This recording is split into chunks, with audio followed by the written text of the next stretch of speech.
வணக்கம். மதிமுகம் செய்திகள். இன்றைய முக்கிய நிகழ்வுகளை பார்ப்பதற்கு முன்பாக தலைப்புச் செய்திகளை பார்க்கலாம். 26ஆம் தேதி முதல் இல்லந்தோறும் ஸ்டாலினின் குரல் பரப்புரை தொடக்கம். பாஜகவின் அநீதிகளை மக்களிடம் கொண்டு சேர்க்க வேண்டும் என முதலமைச்சர் மு.க. ஸ்டாலின் வலியுறுத்தல். இலங்கை மீனவர்களை விடுவிக்க ஒன்றிய அரசு நடவடிக்கை எடுக்க வேண்டும். மீனவர்களை ஒன்றிய பாஜக அரசு அலட்சியப்படுத்தி வருவதாக வைகோ கண்டனம். மே 17 இயக்கத்திற்கு என பிரத்யேக கொடி அறிமுகம். வைகோ, திருமாவளவன், வேல்முருகன் ஆகியோர் வெளியிட்டனர். அதிக கட்டணம் வசூலிக்கும் தனியார் ஆம்னி பேருந்துகளின் உரிமம் ரத்து செய்ய வேண்டும். தமிழக அரசுக்கு சென்னை உயர்நீதிமன்றம் அதிரடி உத்தரவு. தமிழ்நாட்டை டிரில்லியன் பொருளாதார மாநிலமாக மாற்றுவதே தனது முதல் இலக்கு. தகவல் தொழில்நுட்ப உச்சி மாநாட்டில் முதலமைச்சர் மு.க. ஸ்டாலின் பேச்சு. விரிவான செய்திகள். பாஜகவின் அநீதிகளை மக்களிடம் கொண்டு சேர்க்க வேண்டும் என திமுக மாவட்ட செயலாளர்கள் கூட்டத்தில் முதலமைச்சர் மு.க. ஸ்டாலின் வலியுறுத்தினார். நாடாளுமன்ற தேர்தலை முன்னிட்டு திமுக மாவட்ட செயலாளர்கள் மற்றும் தொகுதி பார்வையாளர்களுடன் முதலமைச்சர் மு.க. ஸ்டாலின் காணொலி மூலம் உரையாற்றினார். அதில் அரசின் செயல்பாடுகள் மற்றும் சாதனைகள் வழியாக தேர்தல் பரப்புரையை மேற்கொள்ளுமாறு மு.க. ஸ்டாலின் அறிவுறுத்தினார். உரிமைகளை மீட்க ஸ்டாலினின் குரல் என்ற தலைப்பில் நாடாளுமன்ற தொகுதி வாரியாக நடைபெற்ற கூட்டங்கள் அனைத்தும் பெரும் வெற்றி அடைந்துள்ளதாக முதலமைச்சர் மு.க. ஸ்டாலின் குறிப்பிட்டார். மேலும் தேர்தல் பணிகளில் மிக வேகமாக செயல்பட்டு வருவதாக கூறிய அவர், புதுச்சேரி உட்பட தமிழ்நாட்டின் 40 தொகுதிகளில் வெற்றி பெறுவோம் என்பதில் சிறிதும் சந்தேகம் இல்லை என்று நம்பிக்கை தெரிவித்தார். ஆனால் அந்த வெற்றி மகத்தானதாகவும் பெறக்கூடிய வாக்குகள் அபரிமிதமானதாகவும் இருக்க வேண்டும் என்று முதலமைச்சர் மு.க. ஸ்டாலின் மாவட்ட செயலாளர்களுக்கு அறிவுறுத்தினார். மார்ச் 2 மற்றும் 3ஆம் தேதிகளில் தமிழ்நாடு முழுவதும் அரசின் நிதிநிலை அறிக்கையை விளக்கும் பொதுக்கூட்டங்களை நடத்தவும் கட்சியினருக்கு மு.க. ஸ்டாலின் அறிவுறுத்தியுள்ளார். அதேபோல் திங்கட்கிழமை முதல் இல்லந்தோறும் ஸ்டாலின் குரல் என்ற தலைப்பில் திண்ணை பிரச்சாரத்தை தொடங்கவும் மாவட்ட செயலாளர்கள் கூட்டத்தில் தீர்மானம் கொண்டுவரப்பட்டது. திருமுருகன் காந்தி தொடங்கியிருக்கும் முயற்சி வெற்றி பெற வேண்டும் என மதிமுக பொதுச் செயலாளரும் மாநிலங்களவை உறுப்பினருமான வைகோ தெரிவித்துள்ளார். மே 17 இயக்கத்தின் 15ஆம் ஆண்டு விழாவினை முன்னிட்டு இயக்கத்தின் கொடியினை இயக்க ஒருங்கிணைப்பாளர் திருமுருகன் காந்தி, மதிமுக செயலாளர் வைகோ, விடுதலை சிறுத்தைகள் கட்சி தலைவர் திருமாவளவன், தமிழக வாழ்வுரிமை கட்சி தலைவர் வேல்முருகன் மற்றும் தோழமை கட்சி தலைவர்கள் இணைந்து அறிமுகம் செய்தனர். அப்போது செய்தியாளர்களிடம் பேசிய வைகோ, திருமுருகன் காந்தி தொடங்கியிருக்கும் இந்த முயற்சி வெற்றி பெற வேண்டும் என தெரிவித்தார். வெற்றி பெறட்டும். மே 17 இயக்கம் காலம் இப்படியே இருக்காது, மாறிக்கொண்டே வரும். அப்பொழுது லட்சியவாதிகள் தான், இளைஞர்கள் தான் அரசியலை கையில் எடுப்பார்கள். நான் ஒரு இளைஞன் அப்படி ஒரு முன்னோடியாக வந்து நிற்கிறார் என்று சொன்னால் அது திருமுருகன் காந்தி என்று நான் கடற்கரையிலேயே 3 முறையும் சொன்னேன். அவருடைய தலைமை என்பதை அவர் ஏற்றுக்கொள்வதில்லை. அவர் அரவணைத்து செல்லுகின்ற இந்த இளைஞர்கள், கொள்கையாளர்கள் டெல்லிக்கும் வந்தார்கள், எல்லா போராட்ட களங்களுக்கும் வருவார்கள், சிறைச்சாலைக்கும் வருவார்கள். அவர்கள் தொடங்கி இருக்கக்கூடிய இந்த முயற்சி வெற்றி மேல் வெற்றி பெறட்டும், நெடுவானில் பறக்கட்டும். மே 17 இயக்கத்தினுடைய லட்சிய கொடி. அதைத் தொடர்ந்து செய்தியாளர்களிடம் பேசிய திருமுருகன் காந்தி, மே 17 இயக்கம் 2009ஆம் ஆண்டில் தமிழர்களின் உரிமை சார்ந்த இயக்கமாக துவங்கி 15 ஆண்டுகளை கடந்துள்ளதாக தெரிவித்தார்.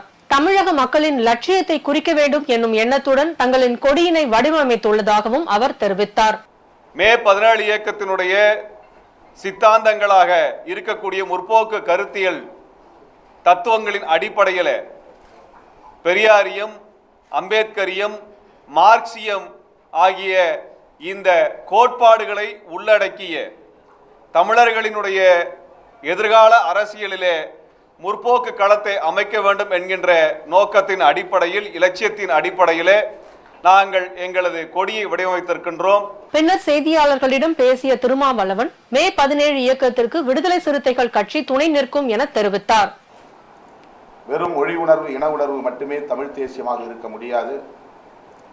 தமிழ் தேசியத்தை வென்றெடுப்பதற்கு பெரியாரியம், அம்பேத்கரியம், மார்க்சியம் ஆகிய சித்தாந்தங்களின் கலவை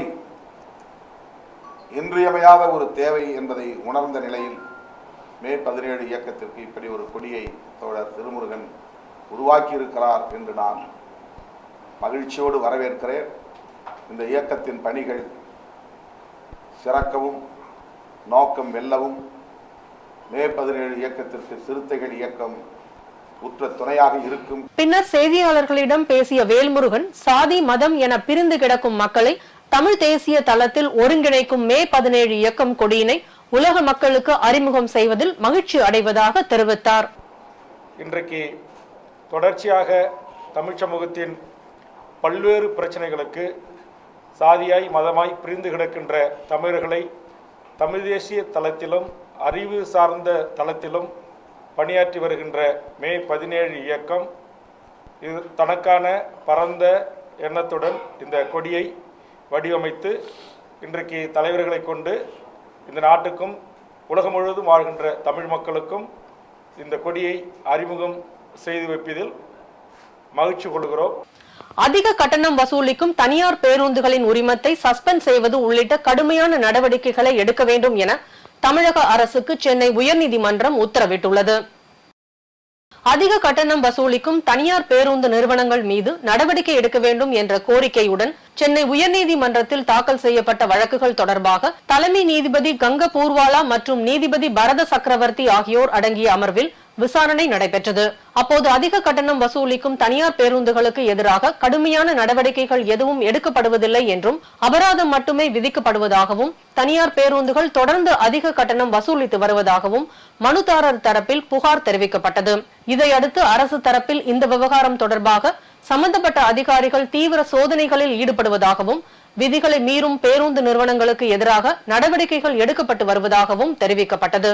மேலும் அதிக கட்டணம் வசூலிக்கும் பேருந்துகளுக்கு விதிக்கப்படும் அபராதத்தை 50,000 ரூபாயாக உயர்த்த திட்டமிடப்பட்டுள்ளதாகவும் அரசு தரப்பில் விளக்கம் அளிக்கப்பட்டது. இருதரப்பு வாதங்களையும் கேட்ட நீதிபதிகள் அதிக கட்டணம் வசூலிக்கும் தனியார் பேருந்துகளுக்கு எதிராக கடுமையான நடவடிக்கை எடுக்க வேண்டும் என ஏற்கனவே பல வழக்குகளில் உத்தரவிட்டுள்ளதை சுட்டிக்காட்டினர். மேலும் அபராதம் விதிப்பதால் மட்டும் எந்த தீர்வும் ஏற்பட போவதில்லை என குறிப்பிட்ட நீதிபதிகள் தனியார் பேருந்துகளில் அதிக கட்டணம் வசூலிக்கப்படுகிறதா என்பதை கண்காணிக்க அடிக்கடி சோதனைகள் நடத்தப்பட வேண்டும் என உத்தரவிட்டனர். மேலும் தொடர் குற்றத்தில் ஈடுபடும் தனியார் பேருந்துகளின் உரிமத்தை சஸ்பெண்ட் செய்வது உள்ளிட்ட கடுமையான நடவடிக்கைகளை மேற்கொள்ள வேண்டும் எனவும் அதிகாரிகளுக்கு உத்தரவிட்டனர். விளையாட்டுத் துறையில் மாற்றுத்திறனாளிகளுக்கு முக்கியத்துவம் கொடுக்கும் மாநிலமாக தமிழ்நாடு இருப்பதாக அமைச்சர் உதயநிதி ஸ்டாலின் தெரிவித்துள்ளார். சென்னை கலைவாணர் அரங்கத்தில் சர்வதேச தேசிய மற்றும் கேலோ இந்தியா இளைஞர் விளையாட்டுப் போட்டிகளில் பதக்கம் வென்ற வீரர் மற்றும் வீராங்கனைகளுக்கு ஊக்கத்தொகைக்கான காசோலை மற்றும் 3% விளையாட்டு வேலைவாய்ப்பு ஒதுக்கீட்டின் கீழ் 4 வீராங்கனைகளுக்கு அரசு பணி ஆணை வழங்கும் விழா நடைபெற்றது. நிகழ்ச்சியில் இளைஞர் நலன் மற்றும் விளையாட்டு மேம்பாட்டுத்துறை அமைச்சர் உதயநிதி ஸ்டாலின் கலந்து கொண்டு தமிழ்நாடு விளையாட்டு மேம்பாட்டு ஆணையம் சார்பில் 16.31 கோடி மதிப்பில் 601 வீரர்களுக்கு ஊக்கத்தொகை வழங்கினார். பின்னர் நிகழ்ச்சியில் பேசிய அமைச்சர் உதயநிதி ஸ்டாலின் விளையாட்டுத்துறைக்கு அதிக முக்கியத்துவம் கொடுக்கும் மாநிலமாக தமிழ்நாடு திகழ்வதாக தெரிவித்தார். இந்தியாவில் ஸ்போர்ட்ஸ் என்றால் தமிழ்நாடு தான் சென்டர் ஆஃப் அட்ராக்ஷனாக இருக்க வேண்டும் என்பதுதான் நம்முடைய மாண்பு முதலமைச்சர்களுடைய ஒரே எண்ணம். அதனால்தான் தொடர்ச்சியாக Khelo India youth games, Asian cup hockey tournament, squash world cup, world surfing league, cyclothon, Chennai chess masters 2023, national hockey tournament போன்றவற்றை தொடர்ச்சியாக நடத்தி வந்து கொண்டிருக்கிறோம். தமிழ்நாட்டை போல மாற்றுத்திறனாளி வீராங்கனைகளுக்கு முக்கியத்துவம் கொடுக்கின்ற ஒரு மாநிலம் இந்தியாவிலே இருக்க முடியாது. ஏனென்றால் நம்முடைய அரசு திராவிட மாடல் அரசு என்கின்றோம். நம்முடைய முதலமைச்சர் அவர்கள் சொல்கிறார்கள், திராவிட மாடல் அரசு என்னன்னா எல்லோருக்கும் எல்லாம் கிடைக்க வேண்டும் என்பதுதான் நம்முடைய திராவிட மாடல் அரசுடைய லட்சியம். டெல்லியில் விவசாயி மறைவுக்கு துக்கம் அனுசரிக்கும் வகையில் இன்றைய தினத்தை கருப்பு தினமாக கடைபிடிப்பதாக விவசாய சங்கங்கள் அறிவித்துள்ளன. விவசாயிகள் டெல்லியை நோக்கி பேரணி நடத்தும் போராட்டத்தை கடந்த 13ஆம் தேதி தொடங்கினர். பஞ்சாப், ஹரியானா இடையிலான ஷாம்பு எல்லையிலும் கானாரி எல்லையிலும் அவர்கள் தடுத்து நிறுத்தப்பட்டனர். ஒன்றிய அரசுடன் நடத்திய 4வது சுற்று பேச்சுவார்த்தையின் போது ஒன்றிய அமைச்சர்கள் முன்வைத்த யோசனையை தொடர்ந்து கடந்த 19 மற்றும் 20ஆம் தேதிகளில் போராட்டத்தை விவசாயிகள் நிறுத்தி வைத்தனர். இதற்கிடையே கடந்த 21ஆம் தேதி விவசாயிகள் மீண்டும் போராட்டத்தை தீவிரப்படுத்தினர். பஞ்சாப், ஹரியானா இடையிலான கானாரி எல்லையில் தடுப்புகளை நோக்கி சென்ற விவசாயிகள் மீது கண்ணீர் புகை குண்டுகள் வீசப்பட்டன. காவல்துறைக்கும் விவசாயிகளுக்கும் இடையே மோதல் நடந்தது. அதில் சுப்கரன் சிங் என்ற 21 வயதான விவசாயி பலியானார். இதைத் தொடர்ந்து போராட்டத்தை 2 நாட்களுக்கு நிறுத்தி வைப்பதாகவும் அடுத்த கட்ட நடவடிக்கையை இன்று மாலை முடிவு செய்வதாகவும் விவசாய சங்க தலைவர்கள் அறிவித்துள்ளனர். இதற்கிடையே போராட்டத்தின் போது பலியான விவசாயி சுப்கரன் சிங் குடும்பத்தினருக்கு 1 கோடி நிவாரண நிதியாக அளிக்கப்படும் என்று பஞ்சாப் முதலமைச்சர் பகவந்த் மான் தெரிவித்துள்ளார். மேலும் விவசாயியின் சகோதரிக்கு அரசு வேலை வழங்கப்படும் எனவும் பஞ்சாப் அரசு அறிவித்துள்ளது. இந்நிலையில் டெல்லியில் விவசாயி மறைவுக்கு துக்கம் அனுசரிக்கும் வகையில் இன்றைய தினத்தை கருப்பு தினமாக கடைபிடிப்பதாக விவசாய சங்கங்கள் அறிவித்துள்ளன. தமிழ்நாட்டை டிரில்லியன் பொருளாதார மாநிலமாக மாற்றுவதே தனது முதல் இலக்கு என முதலமைச்சர் மு.க.ஸ்டாலின் தெரிவித்துள்ளார். தகவல் தொழில்நுட்பவியல் டிஜிட்டல் சேவைகள் துறை சார்பில் தகவல் தொழில்நுட்ப உச்சி மாநாடு சென்னை வர்த்தக மையத்தில் 2 நாட்கள் நடைபெறுகிறது. மாநாட்டை தொடங்கி வைத்து பேசிய முதலமைச்சர் மு.க.ஸ்டாலின் முதல் 2 ஆண்டுகளில் நிதியமைச்சராக செயல்பட்டு பல மாற்றங்களுக்கு வித்திட்டவர் அமைச்சர் பழனிவேல் தியாகராஜன் என பாராட்டு தெரிவித்தார். கலைஞரின் தொலைநோக்கு பார்வை கொண்ட முயற்சியால் இந்தியாவிலேயே ஐடி தொழில் புரட்சியில் தமிழ்நாடு முதன்மை மாநிலமாக திகழ்வதாக பெருமிதம் தெரிவித்த முதலமைச்சர் 1996 கணினி வாசலை திறந்தவர் கலைஞர் கருணாநிதி என தெரிவித்தார். கால் நூற்றாண்டுக்கு முன்பே வருங்காலம் என்பது கணினியின் காலம், தொழில்நுட்ப காலம் என கணிச்சவர் முத்தமிழறிஞர் கலைஞர் அவர்கள். அதனாலதான் 1996, 2001 காலகட்டத்திலேயே கணினி வாசலை தமிழ்நாட்டில் திறந்து வச்சார். அவரால் மேற்கொள்ளப்பட்ட தொலைநோக்கு பார்வை கொண்ட முயற்சிகளால் தான் இந்தியாவோட ஐடி தொழில் புரட்சியில தமிழ்நாடு முதன்மை மாநிலமா திகழுது. தமிழ்நாட்டை டிரில்லியன் பொருளாதார மாநிலமாக உயர்த்த வேண்டும், உலகத்தின் மனிதவள தலைமையகமாக தமிழ்நாட்டை மாற்ற வேண்டும் என தனக்கு 2 கனவுகள் உள்ளதாக முதலமைச்சர் தெரிவித்தார். ஐடி துறையின் வளர்ச்சியும் மாற்றமும் தான் திராவிட மாடல் ஆட்சியின் தனித்தன்மை என குறிப்பிட்ட முதலமைச்சர் அனைத்து தகவல் தொழில்நுட்ப நிறுவனங்களுடனும் பேச்சுவார்த்தை நடத்தி 5G அலைக்கற்றை அமைப்பை துரிதப்படுத்தியுள்ளதாக தெரிவித்தார். பொது தனியார் கூட்டு முறையில தகவல் தொழில்நுட்ப நகரங்களும் டைடல் பூங்காக்களும் உருவாக்க தகவல் தொழில்நுட்ப பூங்கா கட்டமைப்பாளர்கள் மற்றும் முதலீட்டாளர்களோட ஆலோசனைகளை மேற்கொண்டோம். அனைத்து தகவல் தொடர்பு நிறுவனங்களுடன் பேச்சுவார்த்தை நடத்தி 5G அலைக்கற்றை அமைப்பை துரிதப்படுத்தினோம். இயற்கை பேரிடர் காலங்களில் இணையம் மற்றும் தகவல் தொடர்பு இணைப்புகள் செயலிழக்காமல் இயங்க தேவையான முன்னேற்பாடுகளை குறித்து விவாதித்தோம். நான் அடிக்கடி சொல்வதுண்டு, எனக்கு 2 கனவுகள் இருக்கு. ஒன்று, தமிழ்நாட்டை $1 டிரில்லியன் பொருளாதாரமாக உயர்த்தணும். இன்னொன்று, உலகத்தோட மனிதவள தலைநகரமாக தமிழ்நாட்டை மாற்றணும். அதுக்காக முழு ஈடுபாட்டோட என்னை நானே அர்ப்பணிச்சுக்கிட்டு இருக்கேன். வளர்ச்சிங்கிறத வெறும் எண்களில் மட்டும் இல்லை, மக்களோட வாழ்க்கை தரத்தில் காட்டுறோம்.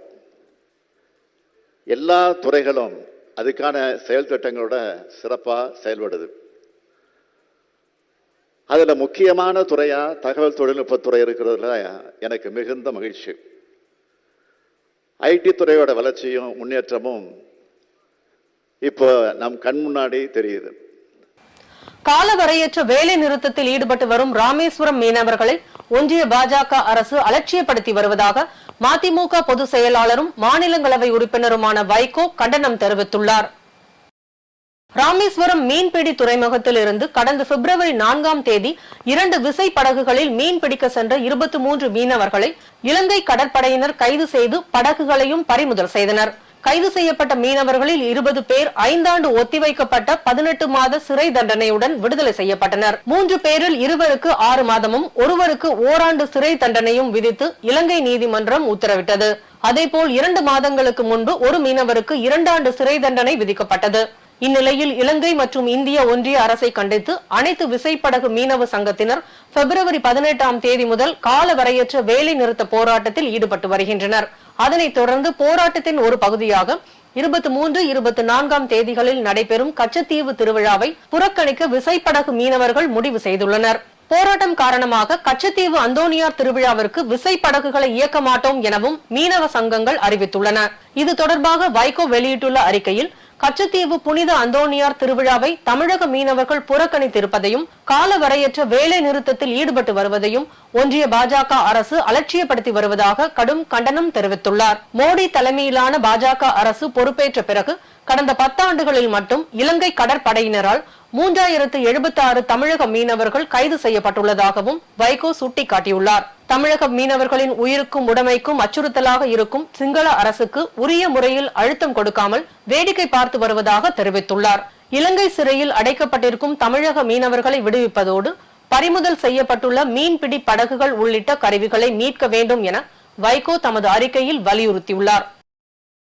கொலை கொள்ளை சம்பவம் நடைபெற்ற கோடநாடு பங்களாவை நிபுணர் குழு ஆய்வு செய்ய உதகை அமர்வு நீதிமன்றம் அனுமதி அளித்துள்ளது. கோடநாடு கொலை கொள்ளை வழக்கு கடந்த மாதம் விசாரணைக்கு வந்தபோது முக்கிய குற்றவாளியாக கூறப்படும் வாளையார் மனோஜ் மட்டும் ஆஜரானார். அப்போது சம்பவம் நடந்த இடத்தை தாங்கள் பார்வையிட வேண்டும் என கூறி குற்றவாளிகள் தரப்பு வழக்கறிஞரான விஜயன் மனு ஒன்றை தாக்கல் செய்தார். இதையடுத்து இந்த வழக்கு விசாரணையை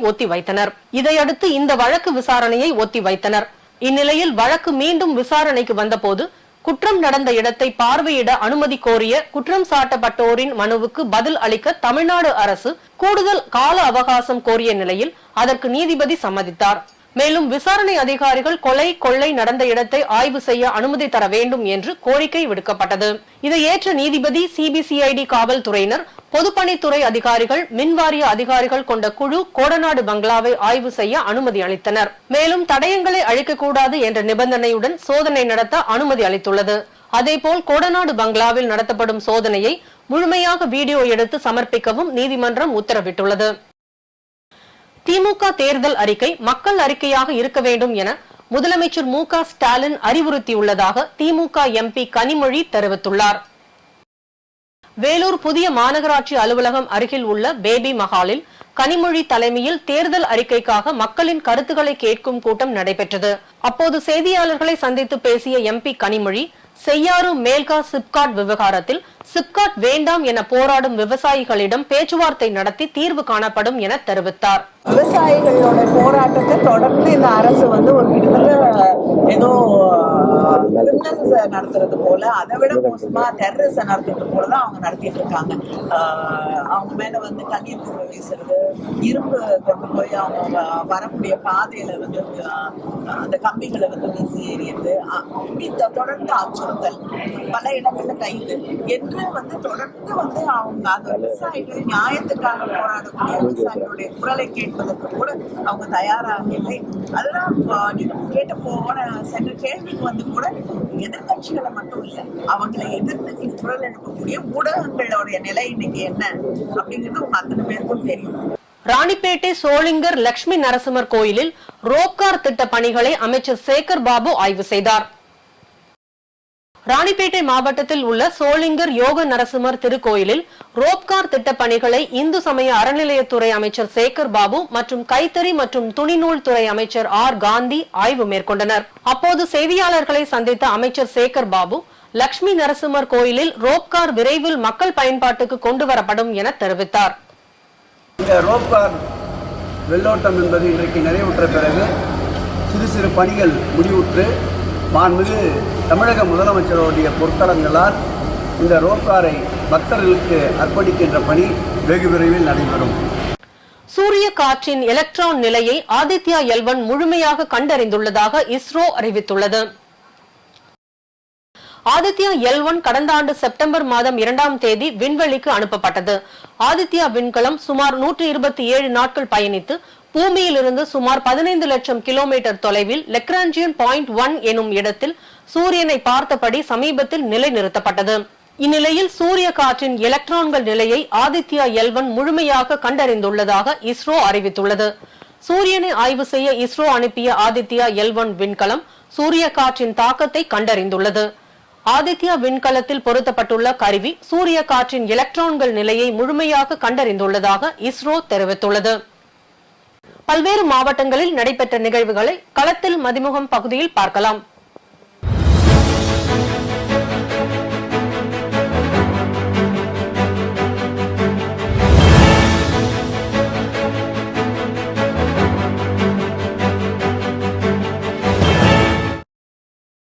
செங்கல்பட்டு ஈரோடு மாவட்டம் திருப்போரூர் அடுத்த நெல்லிக்குப்பம் அரசு மேல்நிலைப் பள்ளியில் கடந்த 1996-97 ஆண்டு படித்த மாணவ மாணவிகள் சந்திப்பு நிகழ்ச்சி நடைபெற்றது. இதில் கலந்து கொண்ட முன்னாள் மாணவர்கள் ஒருவருக்கொருவர் வாழ்த்துக்களை தெரிவித்துக் கொண்டு பழைய நினைவுகள், கடந்த கால அனுபவங்களை பகிர்ந்து கொண்டனர். மேலும் தங்களுக்கு கல்வி கற்றுக் கொடுத்த ஆசிரியர்களையும் வரவழைத்து அவர்களிடம் ஆசி பெற்றனர். நிகழ்ச்சியில் ஆசிரியர்கள், சிறப்பு விருந்தினர்கள் மாணவர்களுக்கு நினைவு பரிசு வழங்கி கௌரவித்து வாழ்த்து தெரிவிக்கப்பட்டது. முன்னதாக மறைந்த ஆசிரியர்களுக்கு நினைவஞ்சலி செலுத்தினர். சென்னை அடையார் பெட்ரீஷியன் கலை மற்றும் அறிவியல் கல்லூரியின் குடிமக்கள் நுகர்வோர் மன்றம், மேலாண்மை துறை மற்றும் உணவுப் பொருள் வழங்கல் மற்றும் நுகர்வோர் பாதுகாப்பு துறை இணைந்து நுகர்வோர் பாதுகாப்பு, நுகர்வோர் நலன் மற்றும் அறிவுசார் சொத்துரிமை என்னும் தலைப்பில் ஒருநாள் தேசிய பயிற்சி பட்டறையை நடத்தியது. நிகழ்வில் முதன்மை செயலர், ஆணையர், உணவுப் பொருள் வழங்கல் துறை மற்றும் நுகர்வோர் பாதுகாப்பு துறை ஹர் சகாய் மீனா IAS அவர்கள் சிறப்புரை வழங்கி மாணவர்களிடையே விழிப்புணர்வு ஏற்படுத்தினர். மேலும் நெகேமியா துணை ஆணையர் டாக்டர் விஜயதிலகம், கல்லூரியின் இயக்குநர் டாக்டர் ஸ்டானிஸ் லாஸ், கல்லூரி முதல்வர் ஆரோக்கிய மேரி கீதா தாஸ், துணை முதல்வர் டாக்டர் அனந்த பிரியா, குடிமக்கள் நுகர்வோர் மன்ற ஒருங்கிணைப்பாளர் டாக்டர் சசிகலா, பேராசிரியர்கள், மாணவர்கள் என நூற்றுக்கணக்கானோர் கலந்து கொண்டனர். காட்பாடி ரயில் நிலையத்திற்கு போதைப் பொருள் கடத்தி வந்த 2 பேரை காவல்துறையினர் கைது செய்து விசாரணை மேற்கொண்டு வருகின்றனர். வேலூர் மாவட்டம் காட்பாடியில் ரயில் மூலம் கஞ்சா கடத்துவதாக காட்பாடி ரயில்வே காவலர்களுக்கு ரகசிய தகவல் கிடைத்துள்ளது. அதன் அடிப்படையில் ஹாதியா பெங்களூர் செல்லும் ரயிலில் சோதனை மேற்கொண்ட போது 36 கிலோ கஞ்சா பறிமுதல் செய்யப்பட்டது. மேலும் கஞ்சாவை கடத்தி வந்த வட மாநிலத்தவர்களான விகாஸ் பாபு மற்றும் ரவிராஜை கைது செய்து விசாரணை மேற்கொண்டு வருகின்றனர். திண்டுக்கல் மாவட்டம் பழனி தண்டாயுதபாணி சுவாமி கோவிலுக்கு வரும் பக்தர்கள் தனியார் தங்கும் விடுதிகளில் தங்கி செல்கின்றனர். தமிழ்நாடு வணிகர் சங்கங்களின் பேரமைப்பு, பழனி மாவட்டம் பழனி நகர லாட்ஜ் ஓனர் அசோசியேஷன் சார்பாக காவல்துறை கலைஞர் கலந்துரையாடல் கூட்டம் நடைபெற்றது. இதில் சிறப்பு விருந்தினராக நகர காவல் கண்காணிப்பாளர் சுப்பையா கலந்து கொண்டு தனியார் விடுதிகளில் வரும் பக்தர்கள் எந்த மாதிரியான விதிமுறைகளை பின்பற்ற வேண்டும், தனியாக வரும் நபர்களுக்கு அறைகள் கொடுக்கக்கூடாது, முழு முகவரி மற்றும் தொலைபேசி எண் வாங்க வேண்டும், வருகின்ற பொதுமக்களிடம் புகைப்படங்களை எடுத்து வைத்துக் கொள்ள வேண்டும் உள்ளிட்ட ஆலோசனைகளை வழங்கினார். வேலூர் மாவட்டம் பேரானம்பட்டு பகுதியை சேர்ந்தவர் இம்ரான் என்பவர் அரசு உருது தொடக்கப்பள்ளி கட்டிடம் கட்டுவதற்காக 25 லட்சம் மதிப்பிலான காலி மனையினை வாங்கி அதனை தமிழ்நாடு தொடக்க கல்வித்துறைக்கு தானமாக வழங்கியுள்ளார். இவரின் இந்த சேவையை முதன்மை கல்வி அலுவலர் மணிமொழி பாராட்டினார். திருவள்ளூர் மாவட்டத்தில் 8 கிலோமீட்டர் தூரம் வரை பேருந்துக்கு நடந்து செல்லும் கிராமத்தில் உள்ள அரசு பள்ளி குழந்தைகள் ஆத்திச்சூடி மற்றும் வரைபட கலை சாதனைகள் செய்து அனைவரையும் ஆச்சரியத்தில் ஆழ்த்திய நிகழ்ச்சி நடைபெற்றது. இந்த நிகழ்ச்சியில் தமிழ் ஆர்வலர் ராம்ராஜ், இடைநிலை ஆசிரியர்கள் காலாஞ்சி மகேந்திரன், மகராஜன் ஆகியோர் கலந்து கொண்டு பரிசுகள், திருக்குறள் மற்றும் உலக வரைபட புத்தகங்கள் வழங்கினர். பள்ளி மேலாண்மை குழு உறுப்பினர்கள் மற்றும் பெற்றோர்கள் இதில் கலந்து கொண்டனர். கரூரில் அரசு காலனி பகுதியில் மகாத்மா காந்தி தேசிய ஊரக வேலைவாய்ப்பு திட்டத்தின் மூலம் 19.28 கான்கிரீட் சாலைகள், சந்தன காளிப்பாளையம் கிராம பகுதியில் 1 லட்சம் லிட்டர் கொள்ளளவில் நீர் தேக்க தொட்டி, பஞ்சமாதேவி கிராம பகுதியில் கழிவுநீர் சாக்கடை மற்றும் கான்கிரீட் சாலை அமைப்பதற்கு பூமி பூஜை நடைபெற்றது. மேலும் மின்னாம்பள்ளி ஊராட்சி ஒன்றியம் பகுதியில் அமைப்பதற்காக சுமார் 1,26,65,000 ரூபாய் மதிப்புள்ள திட்டப் பணிகள் தொடங்கப்பட்டது. இந்நிகழ்ச்சியில் மாவட்ட துணை செயலாளர் MSK கருணாநிதி, கிழக்கு ஒன்றிய செயலாளர் முத்து குமாரசுவாமி, மின்னாம்பள்ளி ஊராட்சி செயல் அலுவலர் சுரேஷ் ஆகியோர் கலந்து கொண்டனர். அரியலூர் மாவட்டம் ஜெயங்கொண்டம் அருகே உள்ள கங்கை கொண்ட சோழபுரம் சோழீஸ்வரர் ஆலயத்தில் மாசி மகத்தை முன்னிட்டு 11 நாள் விழா நடைபெற்று வருகிறது. இந்நிலையில் 9ஆம் நாள் விழாவான திருத்தேர் பவனி தொடங்கியது. இதில் ஜெயங்கொண்டம் MLA கண்ணன் தேரை வடம் பிடித்து இழுத்து துவக்கி வைத்தார். சுற்று வட்டார பகுதிகளை சேர்ந்த பொதுமக்கள் ஏராளமானோர் கலந்து கொண்டு தேரை வடம் பிடித்து இழுத்து சுவாமி தரிசனம் செய்தனர். கொடைக்கானல் மேல்மலை குண்டுப்பட்டி அரசு பள்ளியில் ஆண்டு விழா மற்றும் உபகரணங்கள் வழங்கல் நிகழ்ச்சி நடைபெற்றது. திண்டுக்கல் மாவட்டம் கொடைக்கானல் மேல்மலை குண்டுப்பட்டியல் அரசு பள்ளியில் செஞ்சிலுவை சங்கம் சார்பில் மாணவர்கள் மற்றும் மாணவிகளின் பாதுகாப்பை உறுதிப்படுத்தும் விதமாக புதிய நுழைவு வாயில் மற்றும் கேட் அமைக்கப்பட்டு அதன் திறப்பு விழா நடைபெற்றது. மேலும் அரசு பள்ளியில் ஆண்டு விழா நடத்தப்பட்டு மாணவ மாணவிகளுக்கு பரிசுகள் மற்றும் பதக்கங்கள் வழங்கப்பட்டது. மதுரையில் விடுதலை சிறுத்தைகள் சார்பில் ஒன்றிய அரசை கண்டித்து மாபெரும் கண்டன ஆர்ப்பாட்டம் நடைபெற்றது. ஆர்ப்பாட்டத்தில் தெற்கு மாவட்ட செயலாளர் காளிமுத்து, முதன்மை செயலாளர் ஏசி பாவரசு, மதிமுக புது சட்டமன்ற உறுப்பினர் பூமிநாதன், காங்கிரஸ் கமிட்டி தலைவர் கார்த்திகேயன் ஆகியோர் கண்டன உரையாற்றி கோஷங்கள் எழுப்பினர். அதேபோல் புதுக்கோட்டை பழைய பேருந்து நிலையத்தில் விடுதலை சிறுத்தை கட்சி சார்பில் மின்னணு வாக்குப்பதிவு வேண்டாம், மீண்டும் வாக்குச்சீட்டு முறை வேண்டும் என்கிற கோரிக்கையை வலியுறுத்தி ஆர்ப்பாட்டம் நடைபெற்றது. இந்த ஆர்ப்பாட்டத்தில் விடுதலை சிறுத்தை கட்சியின் நிர்வாகிகள் 50க்கும் மேற்பட்டோர் கலந்து கொண்டனர். இன்றைய தங்கம் வெள்ளி விலை வழங்குவோர் அட்டிகா கோல்ட் கம்பெனி. சென்னையில் இன்று 22 கேரட் ஆபரண தங்கத்தின் விலை கிராமுக்கு 5 ரூபாய் குறைந்து 5795 ரூபாய்க்கு விற்பனை செய்யப்படுகிறது. மேலும் ஒரு சவரன் ஆபரண தங்கத்தின் விலை 40 ரூபாய் குறைந்து 46,360 ரூபாய்க்கு விற்பனை செய்யப்படுகிறது. அதேபோல் வெள்ளியின் விலையும் கிராமுக்கு 50 காசுகள் குறைந்து 1 கிராம் வெள்ளி 76 ரூபாய்க்கும் 1 கிலோ வெள்ளி 76,000 ரூபாய்க்கும் விற்பனை செய்யப்படுகிறது. பிலிப்பைன்ஸில் சாலையோர பள்ளத்தில் லாரி கவிழ்ந்து ஏற்பட்ட விபத்தில் 15 பேர் உயிரிழந்தனர். பிலிப்பைன்ஸின் நீக்ரோஸ் ஒரியண்டல் மாகாணத்தில் உள்ள நெடுஞ்சாலையில் சென்று கொண்டிருந்த லாரி ஒன்று மபினா என்ற இடத்தின் அருகே திடீரென ஓட்டுநரின் கட்டுப்பாட்டை இழந்தது. இதனால் லாரி நிலை தடுமாறி சாலையோர பள்ளத்தில் கவிழ்ந்து விபத்துக்குள்ளானது. இந்த விபத்தில் சாலையில் நடந்து சென்றவர்கள் உள்பட 15 பேர் சம்பவ இடத்திலேயே உயிரிழந்துள்ளனர். மேலும் படுகாயம் அடைந்த சிலரை காவல்துறையினர் மீட்டு மருத்துவமனையில் சிகிச்சைக்காக அனுமதித்துள்ளனர். மேலும் இந்த விபத்து குறித்து காவல்துறையினர் வழக்கு பதிவு செய்து விசாரணை மேற்கொண்டு வருகின்றனர். மீண்டும் தலைப்புச் செய்திகள். 26ஆம் தேதி முதல் இல்லந்தோறும் ஸ்டாலினின் குரல் பரப்புரை தொடக்கம். பாஜகவின் அநீதிகளை மக்களிடம் கொண்டு சேர்க்க வேண்டும் என முதலமைச்சர் மு.க. ஸ்டாலின் வலியுறுத்தல். இலங்கை மீனவர்களை விடுவிக்க ஒன்றிய அரசு நடவடிக்கை எடுக்க வேண்டும். மீனவர்களை ஒன்றிய பாஜக அரசு அலட்சியப்படுத்தி வருவதாக வைகோ கண்டனம். மே 17 இயக்கத்திற்கு என பிரத்யேக கொடி அறிமுகம். வைகோ, திருமாவளவன், வேல்முருகன் ஆகியோர் வெளியிட்டனர். அதிக கட்டணம் வசூலிக்கும் தனியார் ஆம்னி பேருந்துகளின் உரிமம் ரத்து செய்ய வேண்டும். தமிழக அரசுக்கு சென்னை உயர்நீதிமன்றம் அதிரடி உத்தரவு. தமிழ்நாட்டை டிரில்லியன் பொருளாதார மாநிலமாக மாற்றுவதே தனது முதல் இலக்கு. தகவல் தொழில்நுட்ப உச்சி மாநாட்டில் முதலமைச்சர் மு.க. ஸ்டாலின் பேச்சு. இத்துடன் செய்திகள் நிறைவடைந்தன. மீண்டும் செய்திகள் காலை 8 மணிக்கு. மேலும் செய்திகளை தெரிந்து கொள்ள மதிமுகம் பிரைம் யூடியூப் தளத்தில் இணைந்திருங்கள்.